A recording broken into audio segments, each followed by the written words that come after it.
संशयित आरोपी वाल्मिक कराडभोवती सीआयडीने चौकशीचा फास आवळला. कराड आज सीआयडीला शरण येण्याची शक्यता.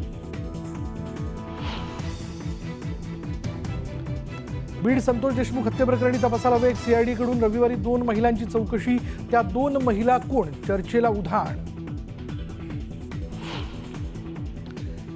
नागपूरमध्ये 2 भावांवर जीवघेणा हल्ला. एकाचा मृत्यू, दुसरा गंभीर जखमी. कौटुंबिक वादातून हल्ला झाल्याची शक्यता.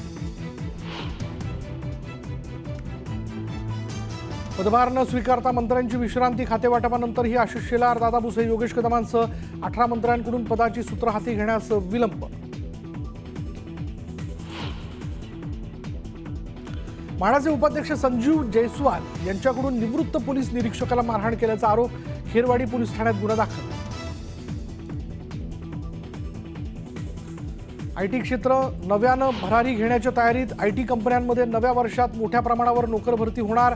नोकर भरतीचा फोकस एआय, डेटा विश्लेषण आदी नव्या तंत्रज्ञानावर राहणार. नव्या वर्षात खतांच्या किमती भडकणार. खतांच्या किमतीत सरासरी 255 रुपयांची वाढ होणार. सोमवती यात्रेनिमित्त खंडोबाची जेजुरीत भाविकांची मोठी गर्दी. दुपारी 1 वाजता देवाचं करा स्नान. कोकणात समुद्रकिनारे पर्यटकांनी गजबजले. 7व्या वर्षाला निरोप. नववर्षाचं जल्लोषात स्वागत करण्यासाठी पर्यटक कोकणात दाखल. जम्मू काश्मीर, हिमाचल, उत्तराखंडमध्ये तुफान बर्फवृष्टीचा आनंद लुटण्याकरता पर्यटक दाखल. अनेक ठिकाणी रस्ते वाहतुकीकरता बंद.